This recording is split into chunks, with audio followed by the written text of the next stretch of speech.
Hey everybody, welcome to the briefing room. I'm Devin Dwyer in Washington. Great to have you with us today on this very historic Thursday. The first official vote on the impeachment inquiry into President Trump took place just a short while ago in the United States House. There is the final vote tally, 232 to 196, largely along party lines, with the exception of two Democrats siding with Republicans on this one, laying the groundwork for a new phase in the impeachment investigation. Our senior reporter, Ann Flaherty, is here with me at the Rim. And this was historic. It's only the fourth time in American history that we've had impeachment proceedings into a sitting American president. And this will now chart a course for public hearings and really start the phase of this process being televised. That's right, Devin. This is absolutely historic. I think one way to compare this to the Clinton impeachment was there were at least 31 Democrats that voted in favor of moving toward an impeachment inquiry with President Clinton. Now you had almost united party lines. I think that shows how partisan we are at this point. And the parties, people involved will see this as a partisan process. And I think the next step is now going to be these hearings starting in mid-November. Yeah, they're moving at a really rapid pace, trying to get things done by the end of the year. We have a long way to go. We're going to break it down in the next half hour here in the briefing room with full team coverage. But first, let's hear from Speaker Nancy Pelosi on the stakes of this day for the U.S. House. This is a sad day. It's a sad day because nobody comes to Congress to impeach a president of the United States. No one. We come here to do the work, make the future better for our children, for America's future. We take an oath to protect and defend the Constitution, and that's what we cannot ignore, and we will not ignore when the president's behavior indicates that that investigation, that inquiry is necessary. As the inquiry proceeds, we'll decide whether we'll go forward with impeachment. That decision has not been made. Let's go right to Capitol Hill now, and our Mary Alice Parks, Deputy Political Director, has been reporting up there today, talking to members. Mary Alice, the vote that we saw this afternoon is a clear indication of confidence Democrats have in pursuing this, and also unity among Republicans in standing behind the president. There were no breaks there. You're exactly right, Devin. I just spoke to one top Democratic congressman who told me he was surprised that no Republicans broke with the party. They were hoping to get just a few to be able to say that it was not a strictly partisan vote. As you mentioned, in fact, it was two Democrats who broke with their party and voted with Republicans. Democrats who come from very purple swing districts who both said they were worried impeachment was just too divisive. Still, it's remarkable to think about how fast this has gone. Just a few weeks ago, it was a much bigger question as to whether Nancy Pelosi had the votes at all. But like you said, now this vote is in the rearview mirror, and Democrats have a game plan. With this resolution, they have a new set of rules, and the country has the mechanics, sort of the roadmap for how impeachment will go forward, how this impeachment inquiry will proceed. Because the Constitution is very clear. It's up to Congress to decide how to do this. And there's just not that much historical precedent. This has only been done 3 times before, and so Congress gets to decide how they want to do it. And as much as the White House has tried to threaten and obstruct this process, slow it down, refuse to give witnesses and documents, we have seen that that has not worked so far. A parade of witnesses so far in the past week, including more testimony today. Jordan Phelps is our White House reporter. She's tracking the president's reaction to all this. Jordan, we know the president was watching today. He's been tweeting about it. What are you hearing from White House officials? Yeah, Devin, the president reacted just moments after that vote on the Hill, saying that this is the greatest witch hunt in history. We also heard from his press secretary, who said this does nothing but enshrine unacceptable violations of due process against the president. But, Devin, the bottom line is the White House's policy of complete non-cooperation has not changed at all. They're only digging in on that. But, Devin, as you observed, this is really just a policy in name only, because we are seeing that steady stream of administration officials who are defying that White House order of noncompliance, that are going up to the Hill under subpoena anyhow to offer their testimony to House investigators. Devin, it's noteworthy how quiet the White House has been today after the president's tweet. We haven't heard from him really at all today. He's spending the day behind closed doors on what a senior administration official told me are policy focused meetings. Devin, he shared lunch with some Senate Republicans. And then right now, the president is meeting with some House Republicans on what they tell me is a wide-ranging discussion. Impeachment, no doubt, a topic that they will be discussing. But Devin, the president really staying behind closed doors, really out of character for a president who likes to get out there and fight back aggressively in the public eye. I imagine we'll hear some more from President Trump later tonight, certainly later this week. We know impeachment is something he takes personally. His aides have told us that he very much does not want to go down the history books as an impeached president. But is the public on board with this process? Where do they stand in all this? Let's bring in our friends from 538 now. Nathaniel Rakich is among those tracking impeachment with our partners over there. Nathaniel, give us the latest public sentiment that you guys are tracking on this. And is there a difference right now between people who support impeachment and the inquiry and those who support removing the president? Yes, there is a small but significant difference. So we've been aggregating all the polls on any topic about impeachment. And while America is pretty divided on whether the president should actually be impeached and removed from office, 48% support that and 44% don't support it, they're a lot more willing to at least begin the process and begin an inquiry, which is what the vote was about today. So 51% of Americans support that, whereas 42% don't support it. And a much smaller number, as you alluded to, support removing President Trump from office. Nathaniel, real quickly, you've also taken a closer look at some of the key presidential campaign states, those, especially in the Rust Belt, that President Trump has to hold on to: Michigan, Wisconsin, Pennsylvania among them. Support there for impeachment is actually a little bit lower than the national average, right? Yeah, I mean, that's not surprising. As we saw in 2016, President Trump has kind of an advantage in the states, the tipping point states, so to speak, that are decisive in the Electoral College. So a state like Wisconsin might be a couple points more Republican leaning than the nation as a whole. But still, it's not as if impeachment is horribly unpopular there. So I'm not sure that it's going to enter into the political calculus that much there. A lot of people leaning in, wanting to know more as this process goes forward. Nathaniel Rakich at 538, thanks so much. And they have a great impeachment tracker at 538.com to keep up with the latest on public sentiment. Back to Mary Alice on Capitol Hill. Mary Alice, I want to put to you some of the Republican blowback that we heard today. They are complaining about the process here and get you to break that down and explain it. But here's a little bit of their protests. You can't put the genie back in the bottle. A due process starts at the beginning. It doesn't affirm a sham investigation all the way through. If you were in a legal term, it'd be the fruit from the poisonous tree. It'd be a mistrial. None of this information would go forward. But what's most important to the American public, we all have the phone call. We all have the transcript. We are all able to see there was no quid pro quo. I think the American people have decided overwhelmingly this has been an unfair process. This is an attempt to dress it up a little bit, to try and give it the sheen of legitimacy, and I just don't think that's going to sell. Mary Alice, what do we know about how this process compares to what Republicans did during the Clinton impeachment? Is there a balance here? These are really different times. The impeachment of President Clinton was done after almost a years-long investigation that was basically handed over to House investigators. In this instance, the news from that whistleblower complaint was delivered to House investigators just over a month ago. And so the House Intelligence Committee and some of the other committees have been doing their own work behind closed doors with members of the Republican Party there in the room, trying to unpack and learn more. So we're talking about just a really different set of circumstances.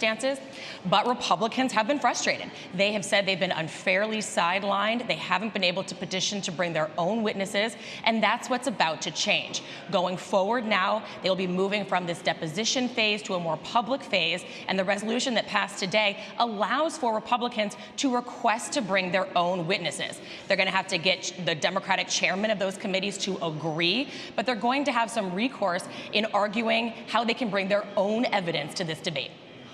Well, and I think, Mary Alice, one point that we should make is that the Republicans are saying that this is unprecedented compared to the Clinton and the Nixon impeachment. We've looked at this. It really is comparing apples and oranges, Devin. It's one thing that we're seeing is that there was a special counsel in both of those cases that presented the evidence to the House Judiciary Committee, and they had voted on the articles of impeachment.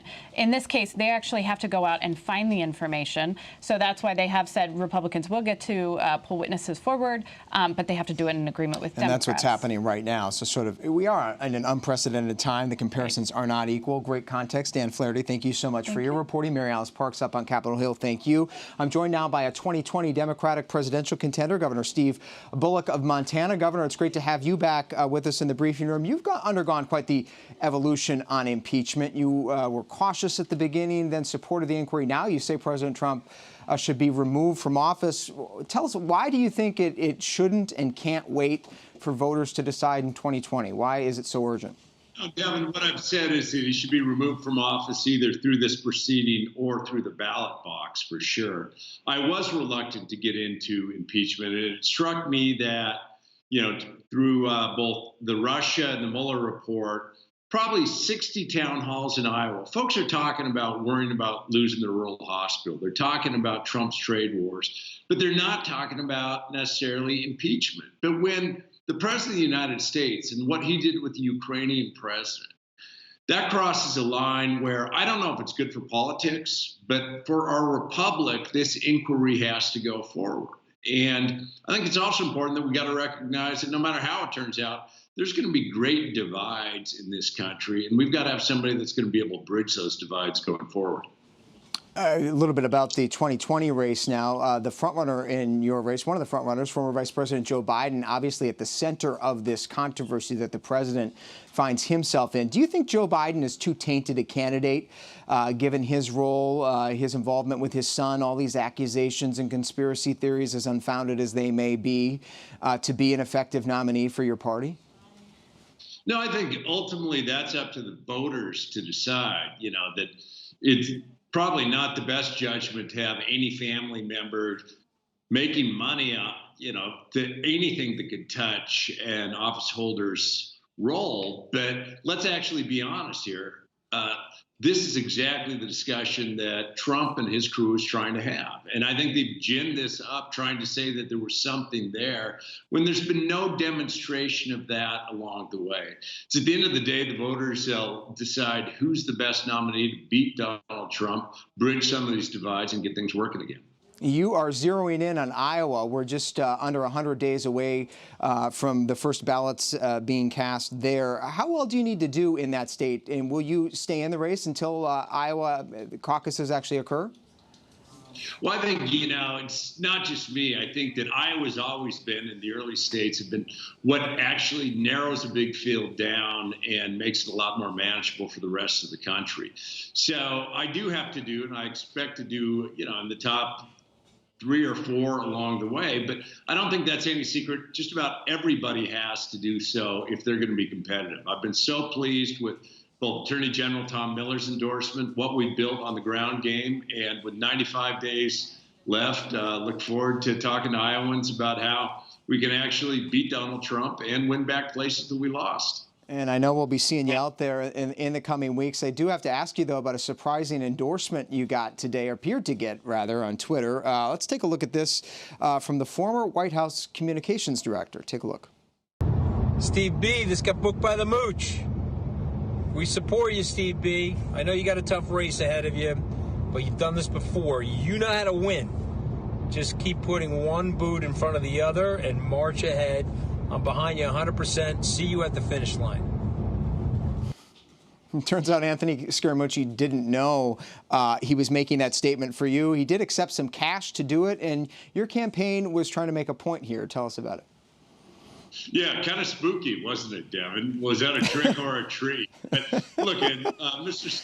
Scaramucci's been a good sport through this, but just like he didn't know who was paying to have him make that statement, it's not that much different than all the dark money that flows into our elections that impacts both the elections and our office holders along the way. And that's really has been fighting against corrupting influence and money in the system has been the fight of my career. And I really think that's the challenge of the time. But mostly we just wanted to have a little bit of fun, Halloween fun today. And real quickly before we let you go on this Halloween, Governor, wanted to get your take. We're going to talk next about Twitter in our politics. And as you know, that company announced this week they're going to ban all political ads from their platform. Jack Dorsey making the decision to stop advertising because they think that messaging should be earned, not bought. What do you make of that? No, and I'm with Twitter on that. And you can look at it in so many different ways, from the perspective of basically that this Facebook's allowing anything to be posted, no matter how, salacious or what a lie it is. But even when you think of how this old Democratic primaries worked out, folks were spending $60 to $80 online on Twitter ads to chase the $1 donors along the way. So it ought to be a platform, I agree with Twitter on that, to earn, and we shouldn't be using it to corrupt our elections. Governor, it's great to see you. Governor Steve Bullock of Montana, presidential candidate. Happy Halloween to you, sir, and hope to see you again soon. Thanks so much, Devin. Have a great day.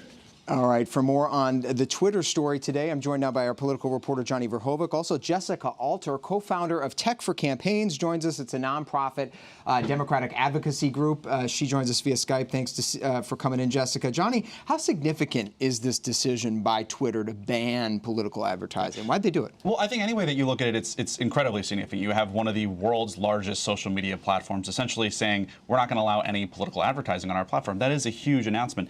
And if you read through Jack Dorsey's thread yesterday that he posted on Twitter, I think the very last line of his statement is really the most important one, where he says, this isn't about free speech. This is about paying for reach, and paying to increase the reach of political speech has significant ramifications that today's democratic infrastructure may not be prepared to handle. It's essentially saying we're in such an era of misinformation and disinformation that, look, maybe our platform just can't handle this, so therefore we're just going to take them all off. Also trying to add some pressure, I imagine, on Facebook and some of the other social media companies that have taken so much heat. Jessica Alter with Tech for Campaigns. Do you think this will make a difference? Will Twitter's announcement actually change the game at all, or is this more symbolic than anything? Thanks for having me. I think it's symbolic. Twitter's political advertising $1 million total. It's a $3 billion top line. So it's basically, as a almost side-by-side comparison, Facebook was closer to around 600 million political ads. It's still a very small percentage. All right. Unfortunately, we're losing Jessica's signal there. Jessica Alter from Tech for Campaigns. Appreciate her coming on. But Johnny, she was, I think, talking there about what a drop in the bucket Twitter advertising is. It's just $3 million in 2018. But there's some argument, and her organization has made this, that it could be actually harder for Democrats, grassroots groups to break through without the ability to buy ads on Twitter, because it's an important platform for progressives. It absolutely is, and that's kind of the point here when you're comparing Twitter advertising to Facebook advertising. A lot of the people that are on Twitter are those kind of influencers, a lot of progressive activists. Not necessarily actual voters, and that's why people are making this comparison to Facebook, and the point that Jessica was making about the, when you look at the comparisons, it's more people and candidates spending millions of dollars on Facebook ads. It's more sort of in the hundreds and tens of thousands on Twitter that you see the difference there. So it is significant. A major announcement, real quickly before we let you go. I was struck last night watching the World Series to see a Trump election campaign ad. We're over a year from the general election, and already the Trump machine is playing ads on national television, a very expensive buy. This is a big deal. That's incredible. And I think it definitely, tells you just how much resources that President Trump has for his re-election campaign. To run an ad on Game 7 of the World Series definitely shows you that he is running a pretty typical sort of incumbent campaign. But to see it this early, Devin, is pretty All right, we're in for a year. It's a year from Sunday, Election Day in 2020. Johnny Verhoeven, thank you so much.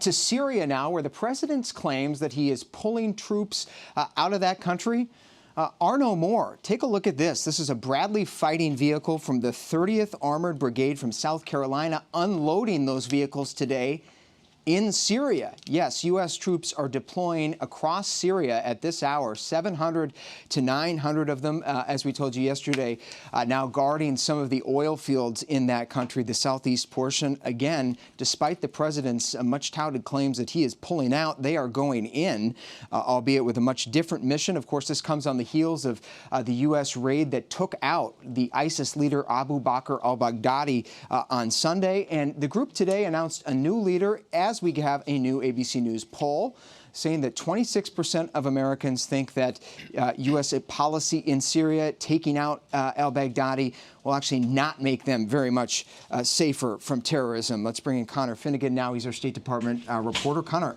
really fascinating ABC News Washington Post poll here. On the one hand, people give credit to President Trump for taking out this terror leader, but they're very concerned about the Syria policy. Yeah, they're right. You know, there's a lot of concern about what President Trump has done, especially the back and forth, as you described now, you know, initially saying withdrawing troops, and now there'll be more troops than when he began his presidency in Syria. But that number, you know, was really striking. Let's put it up. I think we do have some of these graphics here. At least let's start with the credit that people are giving. Well, 26% of Americans are concerned, as we showed before, about whether Baghdadi's death will do anything. But there's a different number. Take a look at this here. And, you know, this number in particular, a majority of Americans giving Trump credit for the death of Abu Bakr al-Baghdadi. You know, notably, I think it's actually a very similar number to what we saw with President Obama and the killing of Osama bin Laden in 2011. So just to illustrate to our viewers here, on the left side of your screen is the number of Americans, percent of Americans giving the President Trump, credit. That's 54% you see there. And that, as Connor just said, compares to the credit people gave to Barack Obama for the killing of OBL in 2011, 76%, pretty comparable. Right, exactly. I think, you know, the difference of 20 percentage points could speak to a couple of things here. Could speak to, you know, the confusion over President Trump's policy against ISIS, and also I think just the polarization now that we live in, you know, the leadership of President Trump under question by a lot of Democrats in general. But that other number was so striking to me, that 54% of Americans say there's no difference with this death, with the killing of Abu Bakr al-Baghdadi. And I think it's this understanding the American people have that the leadership of these terror groups doesn't really matter as much, because what we're talking about is an ideology. And you have to combat the ideology to ultimately, you know, destroy these different groups. We've seen with the death of Osama bin Laden that al-Qaeda remains a strong and active terror organization. And with the death of Abu Bakr al-Baghdadi, we'll likely see the same thing. And we've heard that. And so many Americans also concerned in this poll about the standing of America in its reputation vis-a-vis some of our allies in the region. Let's put up those numbers, because they're also striking that people are concerned that the policies of the Trump administration are making the U.S. less respected. Right now, about 54% of Americans, a majority of Americans, say the United States is less respected in the world. And compare it to the right there, that's where we were at this point in the Obama administration, a much different picture. And the irony here is when President Trump came into office, he was complaining, or he was saying that he was sort of the savior to correct that image in the eyes of the world. It's actually gotten worse. It's gotten worse. And I think that, you know, is a lot about how President Trump has reacted to allies. You know, in particular, he has bashed alliances with NATO, the alliances we have with South Korea and Japan, traditional American allies that are very important to America's standing on the world stage, and that have long bipartisan support. But I think, you know, again, to speak to the partisanship in these numbers, 38% of Americans said that they, you know, believe that Barack Obama had ruined America's reputation on the world stage. That's sort of the same number of Americans that have voted for President Trump. And these numbers, they just flip. I think exactly. They speak to how unpopular both of these men have been with the, you know, the base of the opposing party. Finally, what can you tell us about the new ISIS leadership today? The group announced, confirmed really, both that Baghdadi had been killed and the number 2 in ISIS had been killed in U.S. strikes, but then they named a new leader who gave a message to President Trump. He did. He gave a message to President Trump and a warning really to the world that ISIS is still active, threatening in particular that ISIS is on the doorstep of Europe and of Central Africa. You know, there are affiliates now of this organization all around the world, in West Africa, in the Philippines, in South Asia. Some of the strongest ISIS groups now are in Afghanistan in particular. And the warning to President Trump, if we have the quote really a warning to all of America, saying that, do not look at how you have become the joke of the nations, your fate controlled by a stupid old man who goes to sleep with one opinion and wakes up with another. Again, speaking to the confusion over what U.S. policy in really Syria. Mocking President Trump, a warning from the new ISIS spokesperson, the new ISIS leader. I believe it's sort of interesting that they are not going away in light of this attack. That's right. But what's interesting to me about this announcement of the names is that we get, once again, two nom de guerres, two names that these folks have collected on the battlefield, but there's very little known about their identity. And using these names in particular is meant to hide who these people are. I think Baghdadi, being such a public figure, ultimately, allowed U.S. forces to help identify him and where he was and take him down in the end. And so the fact that we're not hearing the voice of this new leader, we're not learning any other details about him, I think speaks to their carefulness going forward. Connor Finnegan, thanks so much, our State Department reporter. Great to see you as always. And you can find more of that new ABC News Washington Post poll at abcnews.com. Finally, today, the city, the nation's capital, is celebrating a mighty victory for the Washington Nationals last night in Game 7 of the World Series down in Houston. Turns out the Nationals can't win a World Series game here at home, but they sure did win on the road. Take a look there at some of the celebrations last night. This is the first time the Nationals have ever won the series championship, of course. Also the first title for the nation's capital in baseball since 1924. It was front page news today here on the Washington Post. A lot of relief, a big victory for so many longtime Washington Nationals fans. And we saw a tweet even from President Trump, who attended Game 5, I guess it was, here in Washington, was booed mightily there when he attended, but the president tweeting today that he is happy for the Washington Nationals, congratulates them on Game 7, an amazing game, he said. We will see if President Trump will attend the victory parade, which is expected here in the nation's capital on Saturday afternoon when the Washington Nationals are back home, expected later tonight. But a great series for both teams, the Houston Astros and, of course, our hometown here in Washington, D.C., ABC News, Washington Nationals. Hats off to them. Thanks for joining us today here on ABC News Live. A lot of news in the pipeline today. Stay with us right here. Watch us on the ABC News app. If you have it, download it. You can watch it live, commercial-free. You can also watch us on Hulu after hours at home. We're on Roku, Facebook as well. I'm Devin Dwyer in Washington. Hope to see you right back here tomorrow.